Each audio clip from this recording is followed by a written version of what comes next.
Halo, saudara-saudaraku yang terkasih dalam Yesus Kristus.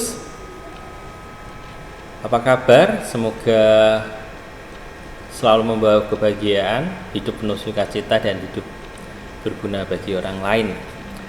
Seminggu sudah berlalu. Kemarin kita membahas tentang Allah adalah kasih dalam perjumpaan pertama. Hari ini kita akan bersama lagi dalam perjumpaan yang kedua tentang Yesus adalah anak manusia, raja kerajaan surga. Itu subtema kedua dari BKSN tahun 2020 ini. Mari Bapak Ibu, saudara-saudara yang terkasih, kita menyiapkan hati kita beribadah bersama.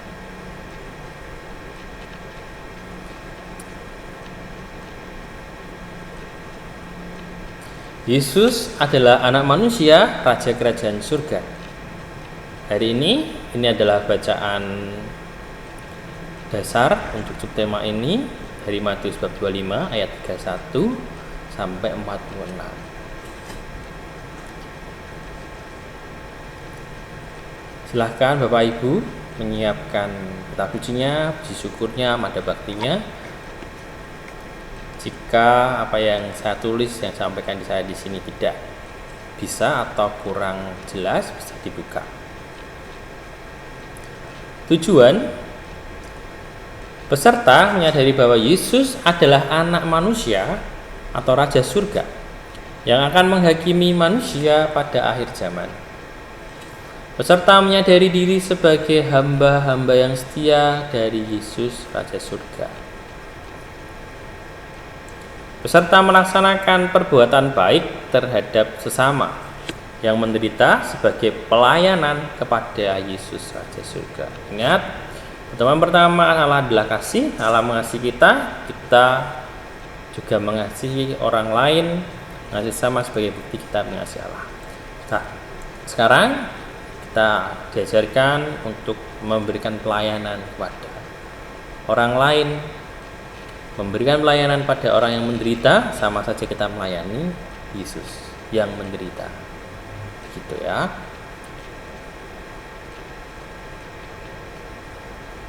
Mari kita menyanyikan lagu diambil dari Mada Bakti halaman 456, Panggilan Tuhan.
Dalam nama Bapa dan Putra dan Roh Kudus. Amin. Tuhan beserta kita sekarang dan selama-lamanya. Bapak, Ibu, saudara-saudari yang terkasih, kita bersyukur karena Tuhan kembali menghimpun kita untuk mendengarkan sabdanya. Pada pertemuan yang lalu, kita telah diajak untuk mendalami kebenaran bahwa Allah adalah kasih. Kita mengenal Allah dan percaya telah dikasihi oleh Allah sehingga kita pun mengasihi sesama. Dalam pertemuan 2 ini kita akan mendalami Matius bab 25 ayat 31 sampai 46. Dalam perikop ini kita akan melihat bahwa Yesus adalah anak manusia, raja kerajaan surga.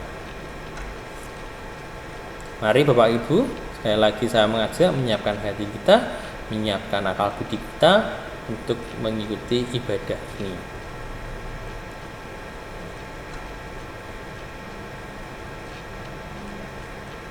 Marilah berdoa. Allah Bapa yang Maha Kuasa, kami bersyukur kepadamu karena Engkau telah memanggil kami untuk percaya bahwa Putramu Yesus Kristus adalah Raja Kerajaan Surga.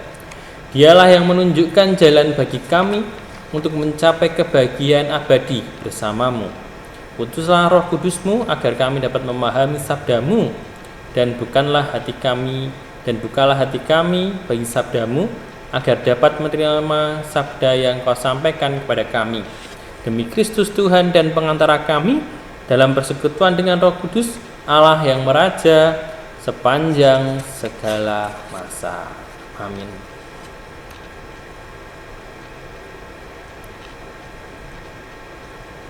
Silahkan Bapak Ibu dibuka kitab sucinya jika tulisan saya atau video saya ini tulisannya kurang jelas bagi Anda. Silahkan dibuka Matius bab 25 ayat 31 sampai 46. Pembacaan kitab suci penghakiman terakhir Matius bab 25 ayat 31 sampai 46. Apabila Anak Manusia datang dalam kemuliaannya dan semua malaikat bersama-sama dengan Dia, maka Ia akan bersemayam di atas tahta kemuliaannya. Lalu semua bangsa akan dikumpulkan di hadapannya, dan Ia akan memisahkan mereka seorang daripada seorang, sama seperti gembala memisahkan domba dari kambing. Dan Ia akan menempatkan domba-domba itu sebelah kanannya dan kambing-kambing di sebelah kirinya. Dan raja itu akan berkata kepada mereka yang di sebelah kanannya, "Mari, hai kamu yang diberkati oleh Bapa-Ku, terimalah kerajaan yang telah disediakan bagimu sejak dunia dijadikan. Sebab ketika aku lapar, kamu memberi aku makan, ketika aku haus, kamu memberi aku minum. Ketika aku seorang asing, kamu memberi aku tumpangan. Ketika aku telanjang, kamu memberi aku pakaian. Ketika aku sakit, kamu melawat aku. Ketika aku di dalam penjara, kamu mengunjungi aku."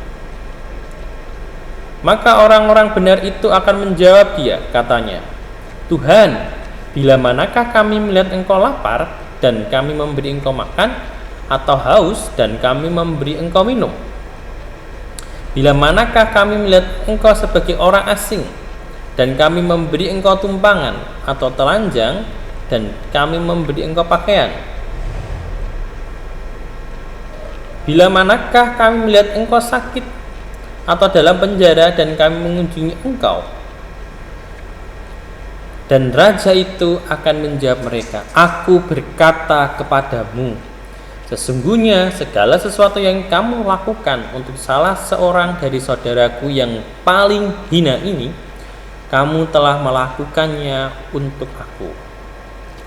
Dan Ia akan berkata juga kepada mereka yang di sebelah kirinya, "Enyahlah dari hadapanku, hai kamu orang-orang terkutuk, enyahlah ke dalam api yang kekal yang telah sedia untuk iblis dan malaikat-malaikatnya.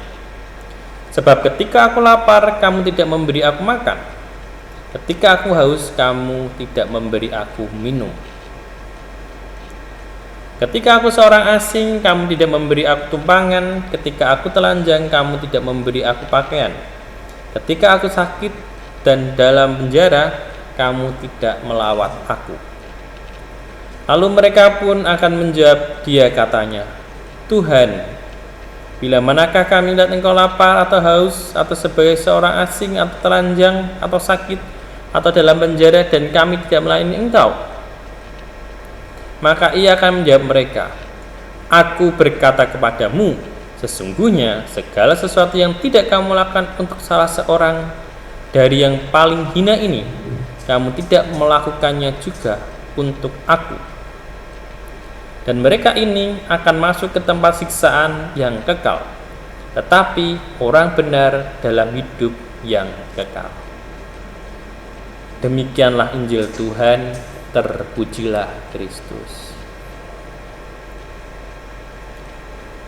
Bapak Ibu, ini adalah beberapa pertanyaan pendalaman. Siapakah anak manusia itu? Ada di ayat 31. Apa yang dilakukannya pada akhir zaman? Apa yang menjadi dasar penghakimannya? Ayat 31 dan 33. Siapa yang diumpamakan dengan domba dan kambing? Apa yang mereka lakukan? Ayat 35 sampai 36, dilanjutkan ayat 42 sampai 43. Apa yang dilakukan oleh anak manusia terhadap mereka di kanan dan sebelah kiri? Ayat 34 dan 41. Silahkan dibuka kembali kitab sucinya, bisa dibaca lagi untuk memperdalam. Mari saya mengajak untuk melihat penjelasannya. Siapakah anak manusia itu? Ayat 31. Dalam kitab Daniel dinyatakan bahwa anak manusia adalah pribadi yang datang dari langit, dari surga, dan bukan seorang manusia yang datang dari dunia.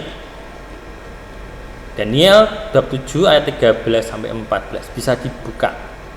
Anak manusia yang dinubuatkan dalam kitab Daniel itu adalah Yesus. Ia memegang kuasa atas kerajaan abadi, dan pada akhir zaman ia akan menggunakan kuasanya untuk menentukan siapa yang layak masuk dalam kerajaannya. Anak manusia itu hadir dalam diri orang-orang yang menderita. Karena itu kebaikan yang dilakukan terhadap orang yang miskin dan menderita dilakukan bagi dia.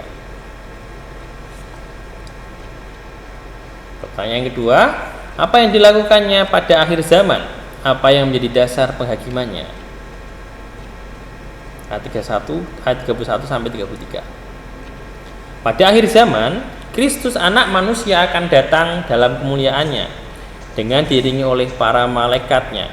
Semua orang dari segala bangsa akan dibawa ke hadapan anak manusia, dan setiap orang akan dihakimi, walaupun bukan bangsa, tapi setiap pribadi dari bangsa itu.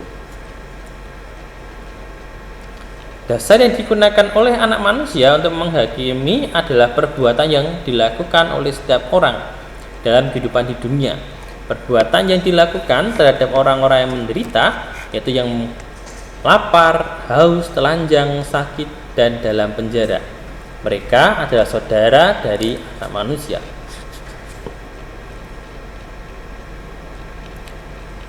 Pertanyaan berikutnya, siapakah yang diumpamakan dengan domba dan kambing? Apa yang mereka lakukan? Ayat 35 sampai 36 dilanjutkan ayat 42 sampai 43. Domba melambangkan orang benar, yaitu orang yang melakukan kebaikan selama hidup di dunia ini, peduli terhadap orang yang kurang mampu, miskin, dan lain sebagainya. Sebagai contoh, memberi makan orang yang lapar dan memberi minum orang yang haus adalah perbuatan yang mendasar kebutuhan dasar manusia. Kebutuhan dasar dicukupi, dibantu oleh orang lain. Memberi tumpangan kepada orang asing yang memberi pakaian kepada orang yang telanjang. Membantu untuk bertahan dari cuaca. Kalau ada orang asing, ya mungkin kita akan berpikir ya kalau orang itu jahat, bagaimana? Nanti mungkin dia pencuri, mungkin dalam hati kita semacam itu. Tapi tetaplah berpikir positive thinking. Memberi pakaian kepada orang yang telanjang, ya contohnya biasanya saya melihat orang-orang gila yang nggak pakai baju, macam itu. Berbagilah, untuk apa? Bertahan dari cuaca. Melawat orang sakit dan mengunjungi orang yang dipenjara. Kehadiran dan perhatian mendatangkan kegembiraan serta meringankan penderitaan. Maka biasanya kita juga melatih saudara kita atau tetangga lingkungan kita yang satu lingkungan yang sakit di rumah sakit, kita mengunjungi orang sakit. Terus kita juga mungkin dalam gereja juga sudah ada untuk mengunjungi orang-orang yang di penjara, menyapa, menanyakan kabar, menghibur orang yang di penjara semacam itu untuk menguatkan. Sekali lagi, kita datang untuk menghilangkan atau mengurangi krisis iman dan identitas kita sebagai orang Katolik.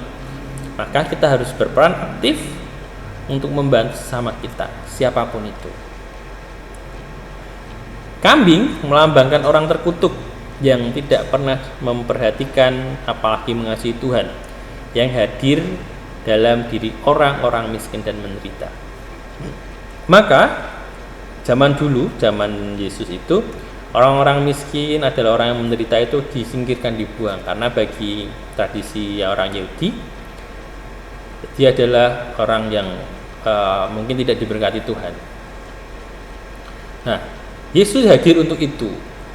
Yesus menyapa orang yang miskin, menyembuhkan orang buta, menyembuhkan orang yang lumpuh, membangkitkan orang yang mati. Semua dilakukan untuk orang yang miskin. Kenapa? Apakah Yesus membedakan? Tidak. Karena orang yang percaya, orang yang beriman, mempercayakan hidupnya pada Yesus adalah orang-orang yang miskin. Kenapa begitu? Ya, karena Allah satu-satunya tempat bernaung. Hidup mereka digantungkan dan dipercayakan kepada Allah. Maka dari itu, Yesus lebih peduli terhadap mereka yang membutuhkan, mereka yang menderita. Karena kenapa? Mereka dengan kerendahan hati datang. Penjelasan yang keempat, apa yang dilakukan oleh anak manusia terhadap mereka yang di kanan dan sebelah kiri. Ayat 34 dan 41. Anak manusia menyebut mereka yang ditempatkan di sebelah kanannya sebagai orang-orang yang diberkati oleh Bapakku. Orang benar akan masuk ke dalam hidup yang kekal, yang juga disebut sebagai kerajaan yang telah disediakan bagi mereka. Di Yohanes 14 ada, aku pergi untuk menyiapkan tempat bagimu. Jadi janji Tuhan bukan janji abal-abal. Tuhan Yesus menyiapkan tempat bagi kita yang percaya. Orang-orang yang dilambangkan dengan kambing yang ditempatkan di sebelah kirinya itu akan dienyahkan ke dalam api yang kekal yang telah sedia untuk iblis dan malaikat-malaikatnya. Sekarang pilihan ada di Anda, memilih domba dengan catatan kita peduli dengan sesama, atau memilih kambing dengan catatan kita tidak peduli terhadap sesama yang membutuhkan. Pilihan ada di Anda. Pesan dan penerapan. Kabar baik untuk manusia. Kabar baiknya adalah Tuhan Yesus yang kita imani adalah Raja yang berkuasa atas kerajaan surga selamanya. Sekalipun ia adalah Raja atas surga, Tuhan Yesus dekat dengan manusia di dunia ini karena ia hadir dalam diri orang-orang yang menderita. Apakah hanya untuk orang-orang menderita? Tidak. Contohnya, kepala pasukan Romawi, dia datang pada Yesus, dia berkata, ya Tuhan, engkau tidak layak datang ke rumahku, tapi bersabdalah saja maka hamba akan sembuh. Yesus mau berteman dengan siapa saja. Maka itu orang yang kepala pasukan yang dipandang hebat mau datang kepada Yesus. Maka kita dengan kerendahan hati kita harus mau datang pada Yesus. Yesus menerima semua orang dari kalangan apapun, tidak pernah membedakan. Tapi dengan catatan datang dengan kerendahan hati dan kita bersungguh-sungguh beriman kepadanya. Dan yang terpenting melakukan apa yang diperintahkannya. Identitas kita sebagai pengikut Kristus adalah orang-orang yang percaya bahwa Yesus adalah anak manusia yang berkuasa atas kerajaan surga. Kalau Yesus adalah Raja kerajaan surga, kita adalah hamba-hambanya yang setia kepadanya dan senantiasa siap melayaninya.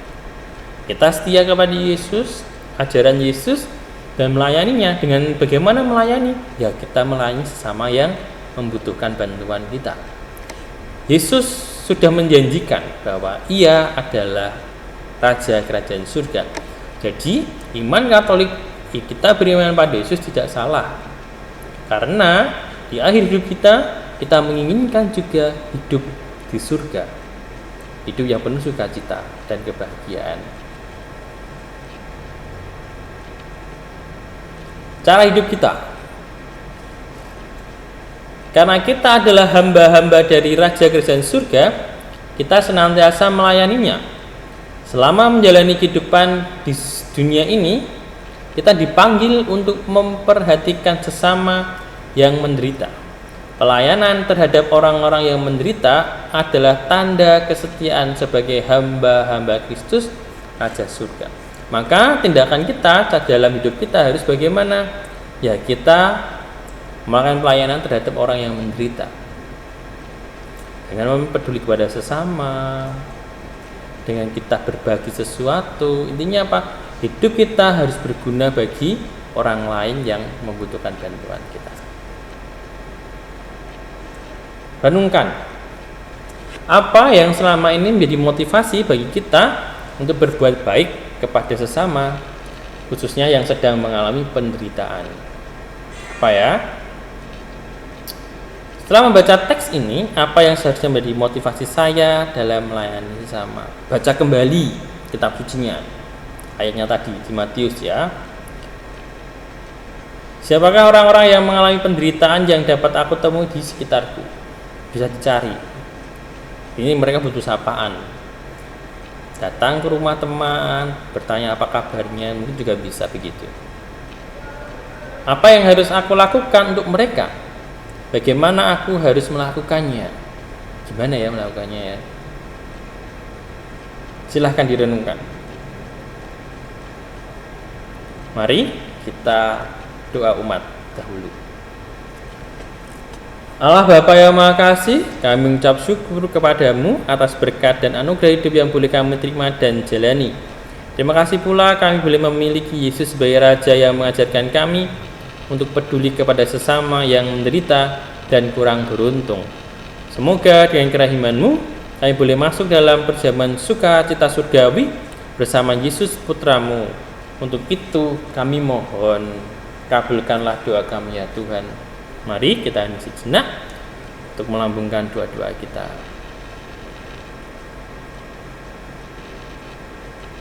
Tuhan, terima kasih atas segala berkat anugerah-Mu, atas semua yang Kau berikan dalam hidup kami. Ajarlah kami untuk selalu bersyukur. Ajarlah kami serupa dengan Putra Yesus Kristus. Bapa, kami serahkan semuanya ke dalam tangan-Mu. Kami percaya akan memberi yang terbaik dalam hidup kami, dalam pelayanan kami. Mari kita satukan doa ini dengan doa yang sudah diajarkan oleh Yesus Kristus. Bapa kami ada di surga, dimuliakanlah nama-Mu, datanglah kerajaan-Mu, jadilah kehendak-Mu di atas bumi seperti dalam surga. Bila kami pada hari ini dan ampunilah kesalahan kami, seperti kami pun mengampuni yang bersalah pada kami, dan janganlah masukkan kami dalam percobaan, tapi bebaskanlah kami dari yang jahat. Amin.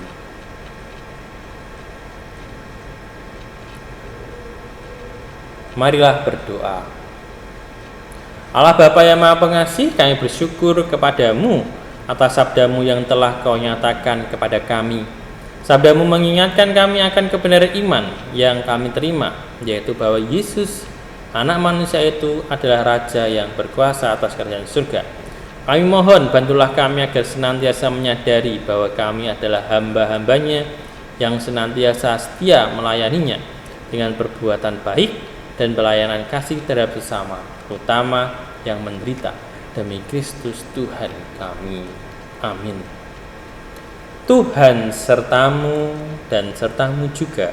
Semoga hidup kita, keluarga kita, dan usaha keras kita dalam mengasihi sesama selalu diberkati oleh Allah yang Maha Kuasa dan Maha Kasih, dalam nama Bapa, Putra, dan Roh Kudus. Amin. Terima kasih Bapak Ibu, saudara-saudaraku yang terkasih dalam Yesus Kristus. Terima kasih atas waktunya, meluangkan waktu untuk beribadah bersama, meluangkan waktu untuk melihat video ini. Semoga apa yang saya sampaikan dalam perjumpaan ini berguna untuk membantu sesama kita yang mengalami krisis iman dan identitas sebagai orang Katolik, dan hidup kita semakin berguna bagi orang lain.